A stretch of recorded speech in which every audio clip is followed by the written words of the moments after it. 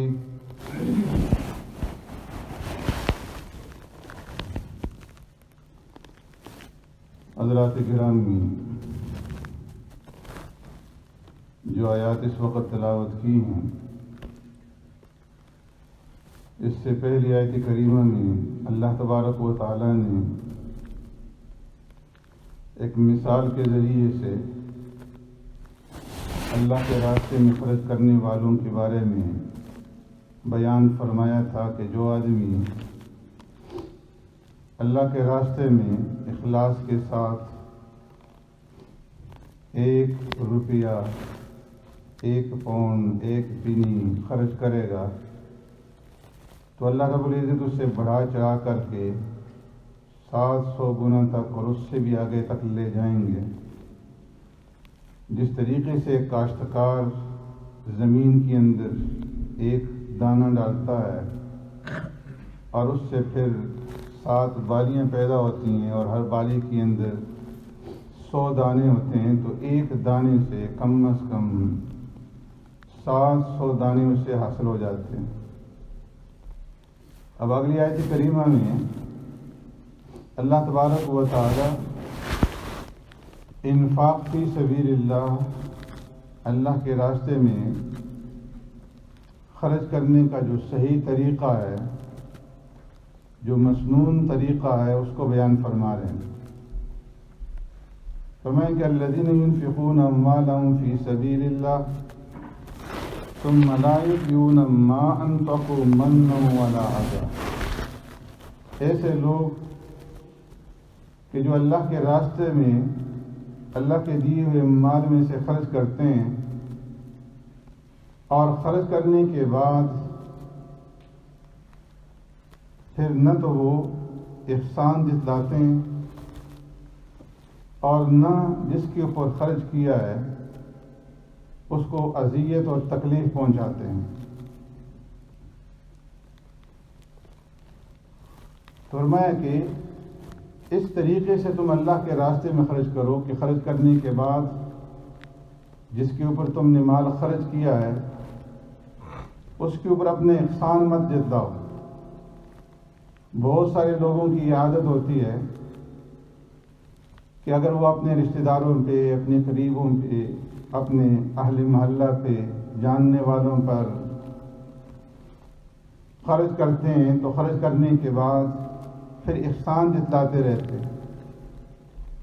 یا تو اس کے سامنے اس کو کہتے ہیں یا لوگوں کے سامنے بیان کرتے ہیں کہ ہم نے فلاں کے ساتھ اتنا تعاون کیا، اتنی ہم نے ان کے ساتھ مدد کی. تو فرمایا کہ اس طریقے سے احسان جتلانے سے تمہارا جو خرچ کیا ہوا مال ہے وہ بیکار ہو جاتا ہے اور اس کا کوئی اجر، کوئی بدلہ اللہ کے ہاں نہیں رہتا. اس لیے جب خرچ کرو تو دو باتوں کا خیال رکھو کہ ایک تو من نہ ہو، احسان جتلانا نہ ہو، ولا اذا، اور دوسرا جس کے اوپر آپ نے خرچ کیا ہے اس کو اذیت مت پہنچاؤ. کوئی ایسی بات نہ کرو کہ اس سے اس کو تکلیف پہنچے، اس کو اذیت پہنچے. اذیت اور تکلیف کی بھی مختلف صورتیں ہیں کہ اس کو باتیں سنا دینا، اس کے اوپر احسان جتلانا، یا اس سے خرچ کرنے کے بعد بگاڑ لینا، اس سے کام لینا، اور بار بار اس بات کی یاد دہانی کرانا کہ ہم نے تو ان کے ساتھ تعاون کیا ہے، ہم نے فلاں موقع پہ یہ کیا. تو فرمایا کہ ایسا نہ کرے. جو آدمی اس طرح نہیں کرے گا، خرچ کرنے کے بعد نہ تو احسان جتلائے گا اور نہ جس کے اوپر خرچ کیا اسے اذیت اور تکلیف پہنچائے گا، تو ایسے لوگوں کے لیے لا خوف علیہم ولا هم یحزنون، نہ تو کوئی دنیا کے اندر خوف ہوگا اور نہ قبر کے اندر، نہ میدان حشر میں، نہ جب اس کو اللہ رب العزت کے سامنے پیش کیا جائے گا، اور نہ میزان عمل کے وقت. ایسے لوگوں کے اوپر کوئی خوف نہیں ہوگا کہ جو صرف اللہ کی رضامندی چاہیں اور اس کی خوشنودی کے لیے خرچ کریں، اور نہ وہ غمگین ہوں گے کہ دنیا کے اندر وہ جو کچھ چھوڑ کر کے گئے ہیں، اپنے بیوی بچے، اپنے اہل و عیال، مال، دنیا سے جاتے وقت انہیں کوئی حزن بھی نہیں ہوگا، کوئی غم نہیں ہوگا. اس لیے پیارے پیغمبر صلی اللہ علیہ وسلم نے ارشاد فرمایا کہ ثلاثۃ لا یکلمهم اللہ یوم القیامہ ولا ينظر الیہم ولا یزکیہم ولہم عذاب علیم. 3 قسم کے لوگ ایسے ہیں کہ جن کے ساتھ اللہ تبارک و تعالیٰ قیامت کے دن کلام نہیں فرمائیں گے، نہ تو ان کی طرف نظر اٹھا کر کے دیکھیں گے، نہ انہیں پاک کریں گے. وَلَهُمْ عَذَابٌ عَلِيمٌ، بلکہ ایسے لوگوں کے لیے دردناک عذاب ہوگا. ان 3 لوگوں میں سے المنان المعطی، ایک تو وہ آدمی ہے کہ جو خرچ کرے اور خرچ کرنے کے بعد پھر احسان جتلائے اور اذیت اور تکلیف پہنچائے. اور دوسرا آدمی وہ ہے کہ جو اپنی شلوار کو ٹخنوں سے نیچے پھینکے ازرائے تکبر اور غرور کے. اور تیسرا آدمی فرمایا کہ وہ آدمی ہے کہ جو اپنا سودا بیچنے کے لیے جھوٹی قسمیں اٹھائے اور قسمیں اٹھا اٹھا کر کے اپنے سودا کو فروخت کرے، مال کو فروخت کرے. تو فرمایا کہ ایسے لوگ جو ہیں انہیں دردناک عذاب دیا جائے. دوسری روایت کے اندر سرکار دو عالم صلی اللہ علیہ وسلم نے ارشاد فرمایا کہ جو آدمی ماں باپ کا نافرمان ہے اور جو خرچ کرنے کے بعد احسان جتلاتا ہے اور جو شرابی ہے، ان 3 قسم کے لوگوں کے اوپر اللہ رب العزت اپنی نظر رحمت نہیں فرمائیں گے قیامت کے دن، اور ایسے لوگوں کو دردناک عذاب دیا جائے گا. تو اس لیے فرمایا کہ جب تم اللہ کے راستے میں خرچ کرو اس کے بعد احسان مت جتلاؤ اور اذیت اور تکلیف والی باتیں مت کرو کہ جس کے اوپر خرچ کیا ہے تمہاری باتیں سن کر کے یا تمہارے رویے سے اس کو اذیت اور تکلیف پہنچے. ان آیات کا شان نزول حضرت عبد الرحمن ابن عوف رضی اللہ تعالیٰ عنہ اور حضرت عثمان غنی رضی اللہ تعالیٰ عنہ کے بارے میں ہے. فرمایا کہ حضرت عبد الرحمن ابن عوف رضی اللہ تعالیٰ عنہ نے غزوہ تبوک کے موقع پر 4000 درہم لے کر کے سرکار دو عالم صلی اللہ علیہ وسلم کے پاس حاضر ہوئے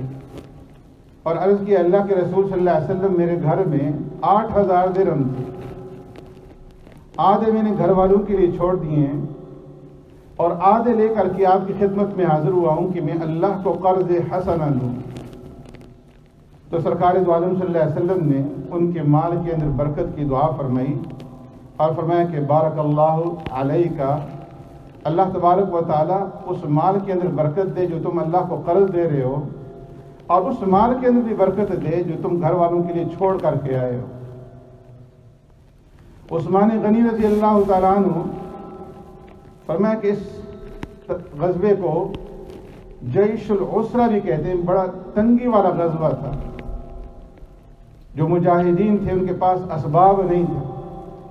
عثمان غنی رضی اللہ تعالیٰ عنہ نے 1000 اونٹ بمائے کجاوا اور بمائے تمام ساز و سامان کے اللہ کے راستے میں دی، اور اسی طریقے سے 1000 دینار لا کر کے پیارے پیغمبر صلی اللہ علیہ وسلم کی گود میں ڈال دی۔ آپ صلی اللہ علیہ وسلم اتنے خوش ہوئے، راوی فرماتے ہیں کہ میں دیکھ رہا تھا، حضرت سعید رضی اللہ تعالیٰ فرماتے ہیں سرکار دو عالم صلی اللہ علیہ وسلم ان دنانیر میں اپنا ہاتھ ڈال کر کے ان کو اوپر اچھالتے اور کہتے کہ اے اللہ میں عثمان سے راضی ہوں، آپ بھی عثمان سے راضی ہو جائیں۔ اے اللہ میں عثمان سے راضی ہوں، آپ بھی عثمان سے راضی ہو جائیں۔ اور فرمایا کہ عثمان آج کے بعد جو بھی عمل کرے گا ان کے اوپر کوئی معاوضہ نہیں ہو۔ فرمایا فجر کی نماز تک پوری رات سرکار دو عالم صلی اللہ علیہ وسلم عثمان غنی رضی اللہ تعالیٰ عنہ کے لیے دعا فرماتے تھے۔ تو اس لیے فرمایا کہ جب خرچ کرو اس کے اندر احسان نہ ہو، جتلانا نہ ہو۔ حضرت اسامہ رضی اللہ تعالیٰ عنہ ان کو ایک عورت نے آواز دی کہ اے اسامہ، ابو الاسامہ، مجھے کوئی ایسا مجاہد بتاؤ کہ جو اللہ کے راستے میں جہاد کے لیے نکلے اور وہ خالص اللہ کے لیے جہاد کر رہا ہو۔ اس لیے کہ بہت سارے لوگ جہاد کے لیے جاتے ہیں تو ان کا مقصد جہاد نہیں ہوتا بلکہ کھانا پینا ہوتا ہے۔ میرے پاس ایک ترکش ہے جس کے اندر تیر موجود ہیں، میں چاہتی ہوں کہ ایسے مجاہد کو وہ ترکش دوں کہ جو اس طریقے سے خالص اللہ کے لیے جہاد کرے۔ تو حضرت اسامہ رضی اللہ تعالیٰ نے فرمایا کہ اللہ تمہارے ترکش کے اندر برکت ڈالے، تیروں کے اندر برکت ڈالے، ہمیں اس کی کوئی ضرورت نہیں، اس لیے کہ تم نے خرچ کرنے سے پہلے ہی تم نے احسان جتلا دیا۔ تو اس نے فرمایا کہ جب اللہ کے راستے میں خرچ کرو تو 2 صفات جو ہیں ان کا خیال رکھو جو منفی ہیں، کہ نہ تو من ہو اور نہ ارضا ہو۔ خرچ کرنے کے بعد نہ احسان جتلاؤ اور نہ تکلیف پہنچاؤ۔ آگے فرمایا قول معروف ومغفرۃ خیر من صدقۃ یتبعها اذى، اچھی اور بھلی بات کہہ دینا، فرمایا کہ یہ 1000 صدقوں سے بڑھ کر کے قول معروف ومغفرۃ اور درگزر کر دینا، فرمایا کہ خیر من صدقۃ یتبعها اذى، یہ بدرجہ بہتر ہے ایسے صدقہ اور خیرات سے کہ جس کے بعد اذیت اور ستانہ ہو۔ بعض اوقات مانگنے والے، سوال کرنے والے آ جاتے ہیں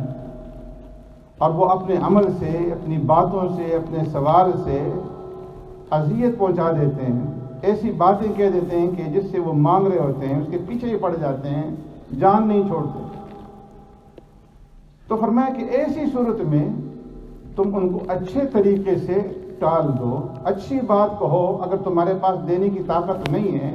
قوت نہیں ہے، تو بجائے اس کے کہ تم ان کی ڈانٹ ڈپٹ کرو، برا بھلا کہو، کوئی ایسی بات کہو کہ جس ان کو اذیت پہنچے، تو فرمایا قول معروف، اچھے طریقے سے ان کو ساتھ بات کر دینا، ومغفرہ اور ان کی بدتمیزی کے اوپر درگزر کرنا،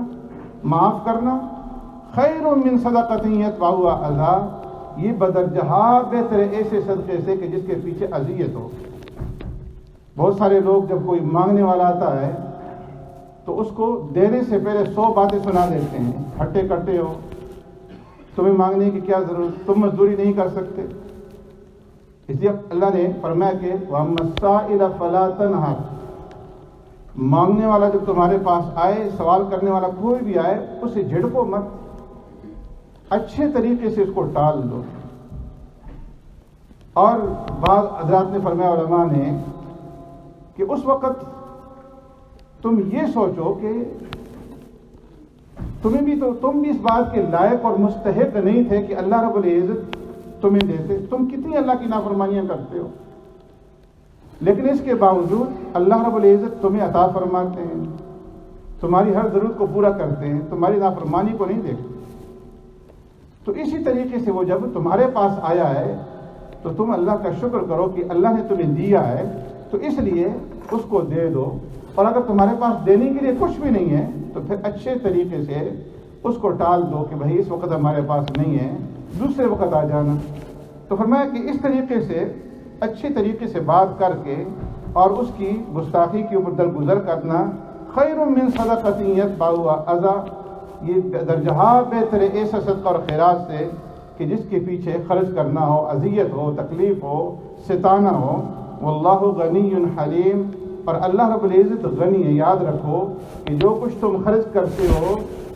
اللہ کو اس کی کوئی ضرورت نہیں۔ جب خرچ کرو اس وقت اس بات کو اپنے ذہن نشین کرو، اپنے ذہن میں بٹھا لو کہ جو کچھ میں خرچ کر رہا ہوں، دے رہا ہوں، یہ میں اپنے لیے خرچ کر رہا ہوں، اس کا نفع مجھے ملے گا۔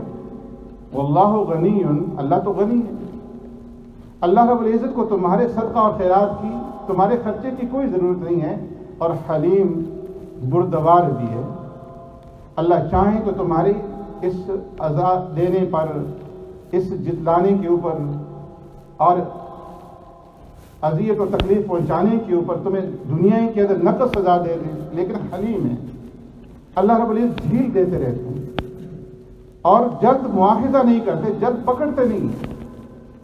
تو اس لیے جب خرچ کرو تو خرچ کرنے کے بعد نہ تو کسی کو تکلیف پہنچاؤ جن کے اوپر تم نے خرچ کیا ہے، اور نہ انہیں اذیت پہنچاؤ۔ آگے فرمائیں یا ایھا الذین آمنوا لا تبطلوا صدقاتکم بالمن والاذی، کہ اے ایمان والو، دوبارہ پھر اللہ رب العزت اس بات کو دہرایا، بلکہ اس سے بارہ دہرایا کہ اے ایمان والو لا تبطلوا صدقاتکم بالمن والاذی، کہ تم احسان جتلا کر کے اور اذیت اور تکلیف پہنچا کر کے اپنے صدقات کو باطل مت کرو، ضائع مت کرو۔ کہ جب تم نے احسان جتلا دیا اور اذیت پہنچا دی تو تمہارے جو صدقہ تھا وہ نسیہ منسیہ ہو گیا، وہ ختم ہو گیا، وہ کل معدوم ہو گیا، اس کا کوئی اجر اور کوئی ثواب تمہیں نہیں ملے گا۔ اور پھر اللہ نے مثال کے ذریعے سے سمجھایا کالذی ينفق مالہ رئاء الناس ولا یؤمن باللہ والیوم الآخر، جس طریقے سے وہ آدمی اپنے صدقہ کو اور اپنے خیرات کو ضائع کر دیتا ہے، رئاء الناس، جو صرف لوگوں کے دکھلاوے کے لیے خرچ کرتا ہے۔ اس کا خرچ کرنا اللہ کی رضامندی اور اس کی خوشنودی حاصل کرنے کے لیے نہیں ہوتا، بلکہ اس کی نیت کے اندر فطور ہوتا ہے۔ وہ خرچ کرتا ہے اس لیے کہ تاکہ لوگ دیکھ کر کے یہ کہیں کہ فلاں آدمی جو ہے بڑا سخی ہے اور بڑا محتی ہے، بڑا خرچ کرنے والا ہے۔ تو لوگوں کے دکھلاوے کے لیے وہ خرچ کرتا ہے، نہ کہ اللہ کی رضامندی کے لیے۔ حدیث میں پیارے پیغمبر صلی اللہ علیہ وسلم نے ارشاد فرمایا کہ قیامت کے دن 3 آدمیوں کو بلایا جائے گا اور سب سے پہلے جہنم کے اندر انہیں ڈالا جائے گا اور ان کے ذریعے سے جہنم کی آگ کو بھڑکایا جائے گا۔ فرمایا ایک اللہ رب العزت قیامت کے دن ایک قاری قرآن کو بلائیں گے اور اس سے کہیں گے کہ ہم نے تمہیں علم دیا، قرآن کا علم دیا، دین کا علم دیا، تم نے اس کا کیا کیا، کہاں اس کو استعمال کیا، کیسے استعمال کیا؟ وہ کہے گا کہ اے اللہ، میں نے دن کے وقت بھی اس کی تلاوت کی، راتوں کو تلاوت کی، میں نے وعظ و نصیحت کی، میں نے لوگوں تک حق بات پہنچائی، میں نے تصانیف کی اور تحریر کے ذریعے سے، تصنیف کے ذریعے سے تیرے دین کو نشر کیا، پہنچایا۔ اللہ فرمائیں گے تم نے جھوٹ بولا، تم نے یہ سب کچھ کیا، کس لیے کیا؟ لِيُقَالُ إِنَّكَ قَارِئٌ وَلِيُقَالُ إِنَّكَ عَالِمٌ، اس لیے کیا کہ تو لوگ یہ کہیں کہ فلاں آدمی بڑا خطیب ہے، بڑا قاری ہے، بڑا عالم۔ دنیا کی شہرت تمہیں مقصود تھی اور وہ شہرت دنیا کے اندر تمہیں مل گئی، تمہیں دے دی گئی، اب فرشتوں کو حکم ہوگا کہ اس کو منہ کے بل گھسیٹ کر کے جہنم کے اندر ڈال، الیاذ اللہ تعالیٰ نے فرمایا کہ پھر اس کے بعد ایک سخی کو بلایا جائے گا جس کو اللہ نے دنیا کے اندر مال اور دولت سے نوازا تھا۔ اللہ رب العزت اسے فرمائیں گے کہ میں نے دنیا کے اندر تمہیں اتنا مال اور دولت دیا تھا، تو نے اس کا کیا کہاں پہ استعمال کیا؟ تو وہ کہے گا کہ اللہ، میں نے دن کے وقت، میں نے رات کے وقت تیرے راستے کے اندر خرچ کیا، اور میں نے یتیموں کو، بیواؤں کو، مسکینوں کو دیا، فلاں جگہ پہ خرچ کیا۔ کوئی مصرف ایسا نہیں تھا جہاں میں نے وہ مال اور دولت صرف نہ کیا ہو، خرچ نہ کیا ہو۔ اللہ فرمائیں گے ٹھیک ہے، یہ سب کچھ تو نے کیا، لیکن کیوں کیا؟ لیقال انک جواد، تاکہ دنیا کے اندر شہرت ہو جائے کہ فلاں آدمی بڑا سخی ہے اور بڑا موتی ہے، بڑا دینے والا ہے، بڑا مالدار ہے، بڑا خرچ کرنے والا ہے۔ جو چیز تمہیں مقصود تھی دنیا کے اندر وہ تمہیں حاصل ہو گئی، شہرت ہو گئی، فرشتوں کو حکم ہے اسے گھسیٹ کر کے جہنم کے اندر ڈال دو، فرمایا اسے بھی منہ کے بل گھسیٹ کر کے دوزخ کے اندر ڈال دیا جائے گا۔ اور تیسرے آدمی جو بلایا جائے گا وہ شہید ہوگا۔ اللہ رب العزت فرمائیں گے کہ ہم نے تمہیں زندگی دی، تمہیں جوانی دی، قوت اور طاقت دی، تم نے اس کو کس طریقے سے استعمال کیا؟ وہ کہے گا اے اللہ میں نے تیرے راستے کے اندر جہاد کیا، یہاں تک کہ میں نے اپنی جان جو ہے تیرے راستے کے اندر لگا دی۔ اللہ فرمائیں گے ٹھیک ہے کیا، لیکن کس لیے کیا؟ لیقال انک جریر، تاکہ دنیا کے اندر شہرت ہو جائے کہ فلاں آدمی بڑا ہی بہادر ہے اور بڑا شجاع ہے، بڑا دلیر ہے،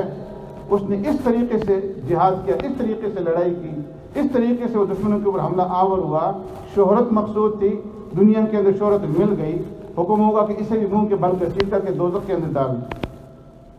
تو اس لیے فرمایا کہ یا ایھا الذین آمنوا لا تبطلوا صدقاتکم بالمن والاذى کالذی ينفق مالہ رئاء الناس ولا یؤمن باللہ والیوم الآخر،